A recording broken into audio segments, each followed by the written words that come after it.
guys, it's Jessie. Welcome back to my channel. Welcome back to another video and another reading vlog. So this one is pretty much just going to be a little easy breezy mood reading vlog. I know I've been really out of sync with posting and not been reading too much. So this vlog kind of spans over the course of like a month or so. I literally think I started this off like before I went on holiday, which you guys saw in my last video. Literally before I moved back to uni, moving back to uni, I think I visited home once during this vlog and now I'm back for a second time, so it's literally lasted like over a month. But I did read some really fun books in this video and I did want to still give my thoughts and share it with you guys. So yeah, sorry it's a little bit all over the place, but yeah, I hope you guys really enjoyed this little mood ready vlog. And yeah, I think without further ado, let's just get straight into it. I am currently about 274 pages through That'll Teach Her, and if you guys watched my 24-hour readathon, I did start this one and then the timer ran out, so I just didn't carry on with it. So I'm picking it back up now for my little mood read and I'm really enjoying it so far. So I did give a synopsis there, so I won't go too much in detail here just because I don't want to be repetitive, but it's a mixed media murder mystery where we are basically trying to figure out the death of the head teacher at this school. She wasn't very liked, and there's kind of like 4 main suspects, I guess, and the kind of parents are trying to figure it out. And we get kind of actual like text chapters, but we also get kind of like messages, stuff like that. So I'm having a fun time with it so far. I think I'll probably finish it off today because it's a really quick read, just because so much of it is like text and stuff like that. So yeah, having a good time. Cozy vibes are very much here, and yeah, I'm just loving it really. Hello, I have now finished up That'll Teach Her by Maz Evans, and I did enjoy this one. I decided to give it a 4-star. You guys are wobbly. I did give this one a 4-star. I thought it was really fun. Like, this is the type of murder mystery where I'm not necessarily like trying to like dig in and figure things out and expecting like mind-blowing twists, but I'm kind of just there for the ride and like having a good time with it, and that is kind of what I got from it. So my favorite thing about this was definitely the humor. I loved like the kind of primary school nature of it. I mean, obviously I've never been a parent, but like from just being a kid in primary school in the UK, like this definitely felt very kind of similar to some of my experiences, especially the kind of like bringing Tickly Tiger home, like the stuffed animal and people writing in his diary. I thought was really funny, and there were also certain parts of this that I thought were really quite heartwarming as well. The actual mystery I thought was reasonably good. Like, I think the whole time we only had like a small selection of suspects, and I think if I'd really dug into it I probably could have figured some stuff out, but I was like more than happy to just kind of be taken along with the ride. And I did overall like the kind of reveal of the mystery. I thought it was a fun time, and I like really enjoyed the kind of style of the book. I thought it was broken up nicely. Like, obviously we had certain points that were just from people's perspectives and like written prose. It was kind of interspersed nicely with the text and stuff. I didn't feel like either aspect was too overshadowing. Like, it wasn't too much sticking on the gimmick that we lost the story, or like vice versa, kind of was just kind of a story with like a mixed media bit thrown in for the gimmick. Do you know what I mean? I feel like it balanced both really well. I was saying, or thinking I guess, that this kind of felt a little bit debut-y. However, I have now since found out that she's written like 17 books. I mean, I guess take that as you will, but overall I did think this was a really fun time. This came out this year and I haven't seen too many people talking about it, but I think it's just a really fun kind of classic. I didn't kind of go into it with like crazy expectations, but I think it kind of like met everything, and like overall, like, it's not a favourite of all time, but it was more than like satisfactory as a murder mystery, and I definitely would recommend it. Really quick to read, kind of really engaging. I really did like a lot of the characters in here. We follow a decent amount of people, but I do feel like we got a little bit to know each of them. I would also really love to see another book, like if this became a series. I do think sometimes, like I noticed this with the one that was like A Spoonful of Murder or something, it kind of gets to a point where it's like, I feel like this is really like not going to be happening again and again and again. And like even in this book, like, I'm not trying to spoil anything, but there were like multiple extreme events slash murders type of things happening within this community. But I thought this style of the, I guess, classic UK primary school, I really enjoyed, and it definitely reminded me a lot of kind of like things in my childhood. And yeah, I thought this was such a fun time. So yeah, a solid 4-star, and I did enjoy it a lot. And I also have now been listening to an audiobook. I'm going on holiday pretty soon to Greece, and I was kind of thinking about what I wanted to listen to because I love just a little audiobook to play my little matchy games on my iPad or do my colouring in. Currently doing this one, which I'm having such a fun time with, and I decided to pick up Divine Might by Natalie Haynes. I have read this before. I believe it was last year, if not the year before, but whatever year I did read it, it was in my favourites of the year. I gave this a 5-star. I love Natalie Haynes' writing, particularly her non-fiction, because I think she gets even more of her like authorial voice in there. This one and Pandora's Jar I both thought were really good, but this is just the one that kind of came up on my BookBeat recommended, and I was like, oh, you know yeah, I will read that again. And this is just so fun. I think this is one I'll probably go back to a decent amount of times. But this is basically just kind of non-fiction about a lot of the goddesses in Greek myth. So we go through a few of them, and I just love the way that Natalie Haynes writes, because she is clearly like very passionate about classics but also like feminist, and I think that comes across really strongly with her narration style. She does the audiobooks and obviously writes the books. She has a couple of little asides and stuff. She's able to bring things kind of into the 21st century while still giving like a really kind of interesting recount of these goddesses' stories, talking a lot also about kind of like portrayals of them, both kind of modern like media adaptations and stuff like that, and also kind of talking about like pottery and sculptures and stuff from like the 14th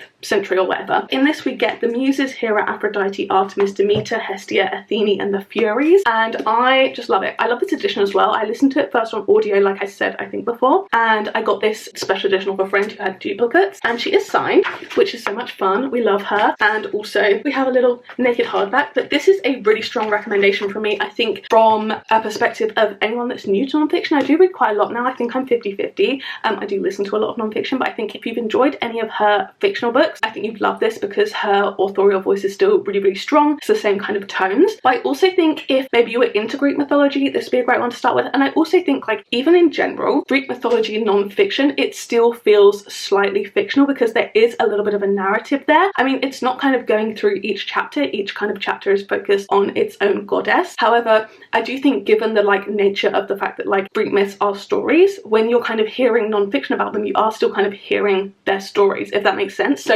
I think that'd be a really good place to start with non-fiction for a lot of people. So yeah, I am reading this now. I'm actually a decent way through, so I definitely think I'll finish this off today. Not sure what I'll pick up next, but I'm having a really fun time being back with it. And I'm also very excited for a new book coming out this year, which is fiction. I believe it's Medea, I think, which I will love. Also, sorry, on such a tangent, but I got a new phone recently, like 2 weeks ago. I got a new phone because my one, like the battery was old and it was an 11. So I've got the 16 now, but I have got my favourite phone case that I've ever had in my life. This was like custom from a little business on Instagram, which I'll link down below. She's only got like 80 followers or so. I think she's just starting out. I literally heard through a friend of a friend. Look at this phone case. I'm sorry. I know some people might not like it, but I'm absolutely obsessed with it. It's like customized my name. I got to kind of pick a colour palette and stuff. Like a junk phone case, I think it's called. And yeah, I just absolutely love it. Like the texture of it is so nice. It's like 3D. And I said I wanted like a pinky purple vibe, and I just think this is so much fun. So I'm like holding this at all times now and like running my little nails across it, having the best time. This is such a tangent, but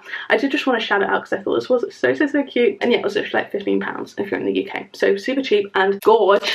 So yeah, if you see me holding my phone for no reason, that's why I'm obsessed with her. But yeah, I'm probably going to finish off this one today and then catch up with you when I've got more to yap about, I guess. Hello, I have now finished up Divine Might by Natalie Haynes. I can't lie, I've already put it back on my non-fiction shelf, so I don't have it to hold up, sorry, but loved it as always. It was so much fun. I gave it a 5-star. I think I'll probably reread this a few times in the future. I think they're just really interesting stories. I do like Greek mythology, and again, like I've said before with Natalie Haynes, absolutely adore her writing style and her kind of like authorial voice. I think she's excellent. I just love her. And we cover some of my favourite Greek goddesses in here. We've got Hera, Hestia, and we've got Athene, which I love. The only one we're missing is Calypso, though I do think my love for her comes from literally that one song from Epic the Musical, so a little bit of a fake fan there. My previous update still stands, and I think because I was going into it having already read the book, that was also kind of like a final update because I knew how it would end anyway. But I've also started another book. Again, like I said, it's mood reading, and this is one that I have been kind of wanting to read ever since it arrived recently, and that is The Killer Question by Janice Hallett. So I'm currently about a quarter or maybe like third of the way through this one, and this is a mixed media murder mystery. I've loved all of Janice Hallett's previous books, and I just find them such a fun time. I find them so addicted to read. They are mixed media, and they're kind of, this one is told in the form of a lot of emails and then also kind of text messages.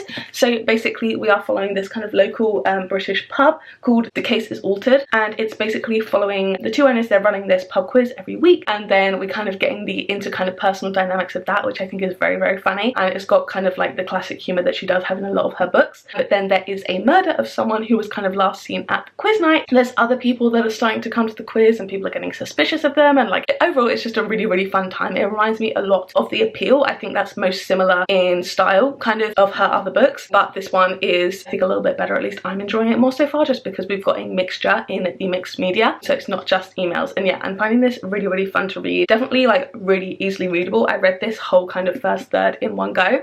I've also got my new little cowboy boot bookmark, which I think is literally just adorable, so I'm loving that. And yeah, I'm just having a really fun time with it. I think I'll talk to you more at the halfway mark, because then I think I can get maybe a little bit broader perspective of where the mystery is going, give a little bit more details without obviously spoiling anything. Literally having the most fun with this. It's kind of like the book on my TBR that I've been wanting to pick up the most. I just love her books and I kind of fly through them. They're so like addictive. So yeah, having a really fun time with this and cannot wait to carry on with it pretty much. So yeah, really enjoying this so far, and I'll catch up with you probably when I'm about halfway through.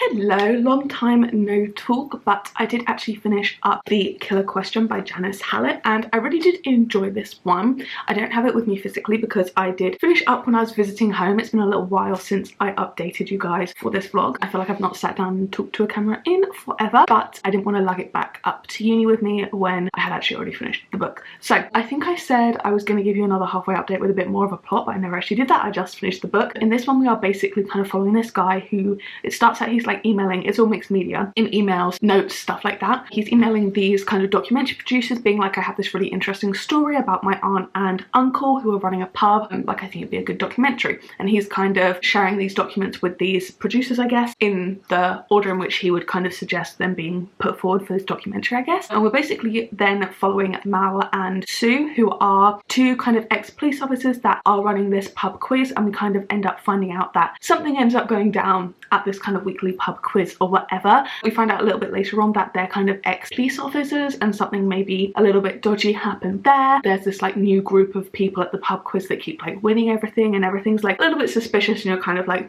I feel like these things are maybe linked. And then that is kind of where we go in the story, and I really did enjoy this one. Like I said, it's been a while since I updated because I'm really just not reading too much at uni. I feel like in my third year I've been super busy with work, and therefore when I'm reading all day on a computer for like my degree and my essays and stuff, I'm not then gonna like pick up a book after that. I'm not really feeling super like in the mood to read after that, unfortunately. I did actually end up really enjoying this one. I decided to give it a 4.5.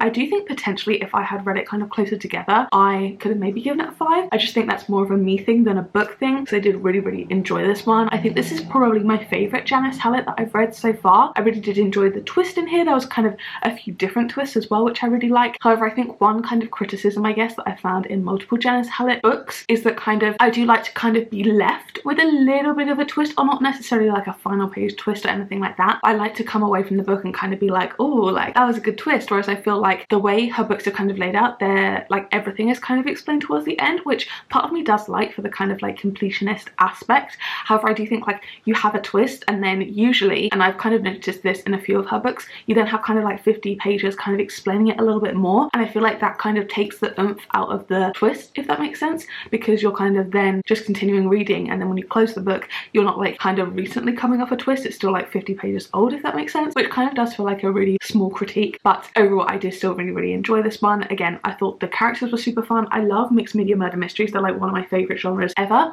So yeah, this one got a 4.5 from me, but I do think maybe if I'd had read it not over the course of like a whole month, might have been a little bit better. Rating for me could have been a 5, but I had a really good time with it, so I definitely would recommend it. It's definitely my favorite by her so far. And yeah, I think that I really like the way she kind of like has little bits where you can really see the personality of people kind of in the way they're writing their emails and stuff like that. It's quite funny. So yeah, I really did enjoy this one. And I also picked up our final book for this vlog. I actually picked this up when I was at home, and I decided to do a little bit of book shopping, just a tiny bit, and I picked up Mate by Ali Hazelwood.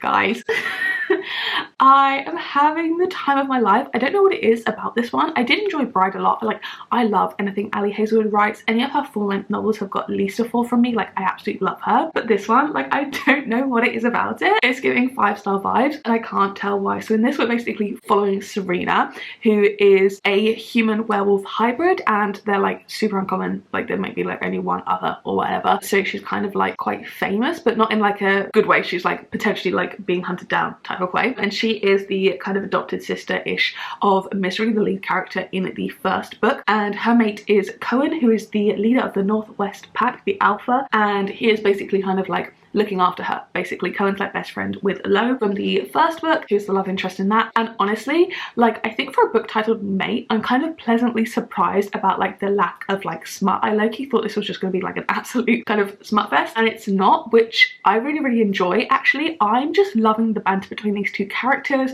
I'm loving the kind of like Northwest Pack vibes. They're kind of giving like, I don't know, kind of like Dauntless energy, if that makes sense. And it's kind of like really reading like a little bit like that kind of paranormal dystopia adjacent type of vibe. I think it's just got a really fun vibe in here. Obviously, like, people die, it's violent and stuff like that. Like, it's just like a fun vibe. I think Serena and Cohen do have really good chemistry. She is kind of saying that the like mate bond isn't reciprocated, but like, I think it is. I think it is. And it's also got less kind of like direct sex as well. Like, I'm about 60% of the way through now. We've not had any like full-on, you know, full sex scenes or anything like that. I'm actually pleasantly surprised because I think the tension is building very well. But yeah, I'm really enjoying the side characters in here. I'm really liking Serena. I think she's a really entertaining main character, and I really like Cohen because he's obviously like broody alpha man, like grumpy, but like he is the type of kind of grumpy that I like, where like he's not mean, he's like actually really quite pleasant to be around. He's jokey with her kind of from the start, even like within his pack, I guess. He's the alpha, but like he gets on really well with everyone. Like, there's no bad vibes there or anything like that. He's not like mean and grumpy or anything like that. And at the start of both this and Bride, at the start of every chapter or most chapters, you get like just a tiny little kind of like couple of lines from his perspective, or like about like what he's thinking, and I love that so much. It's so much fun to get like a tiny little insight because it isn't like dual POV or anything. So yeah, really enjoying this so far. We do have a bit of tension kind of with the fact that she's kind of sort of being hunted down by some other vampires and stuff, because they like want to, I guess, figure out the like hybridness of her, because she's kind of almost one of a kind, really. And also we're kind of in here trying to figure out like who her parents are, pretty much, because she doesn't know. So yeah, I'm actually having the most fun with this one, and yeah, like, it's literally just such a fun read, which is kind of really what I'm kind of looking for at the moment, just because I'm so busy with my final year of uni, hence the lack of uploads, and also the lack of reading, obviously. And yeah, I think for me, I'm just kind of trying to keep my reading fun as a hobby. So like, maybe over the next few weeks I might do like one video 2 weeks or so, and then like when I'm home for Christmas I'll try and like pre-film stuff. But like, I just want to make sure that this stays a hobby. Do you know what I mean? I'm not out here trying to be a book influencer and like have this be my full-time career. I love making YouTube videos. So this is such a tangent. I love reading and I love making YouTube videos, and for a couple of weeks kind of at the start of term this year, I was getting a bit stressed out because I wasn't uploading. And obviously, like, as I think any normal person would have, my priorities is kind of with my uni and stuff like that, and like, it's fine if I don't post a video every single week or twice a week because I'm writing a dissertation. You know what I mean? Like, that's okay. And I feel like I've had that realization to myself. So yeah, I'm really enjoying just like the fun vibes of this. Like, I read this and I'm like, I love reading, I love books. And I think for a little while, like, it's not that I wasn't enjoying The Killer Question, because I did, but like, there's something about this that gives me that like giddy feeling. And like, I think that's kind of like the epitome of like when people say that like 5 stars is like a feeling, like a vibe. Like, I will sit down and binge read this. Like, I think I've read this in like 3 sittings. I read part of this on the train. I'm like in public, by the way, I'm fully like, yeah, and what? Like, yeah, it's a vampire werewolf hybrid romance, yeah. And I actually have no shame in that. Yeah, I was like reading it on the train. I normally don't like reading on the train, but like, I literally read this in like 3 separate sittings of like 50 to 100 pages each. And it's actually a decently long book as well. It's like 450 pages. Literally having the time of my life. I actually think Ali Hazelwood might be one of my favorite romance authors ever. The kind of more spaced out, I guess, I read her books, the more I'm like, this is actually like excellent stuff. Like, I read Problematic Summer Romance earlier this year, and then before that it had been Check and Mate like maybe a year before, whereas obviously before she was kind of coming out with ones more frequently. She still publishes super quickly, which I love, but like, I read her books and I'm like, this is just like joy. Like, I love this.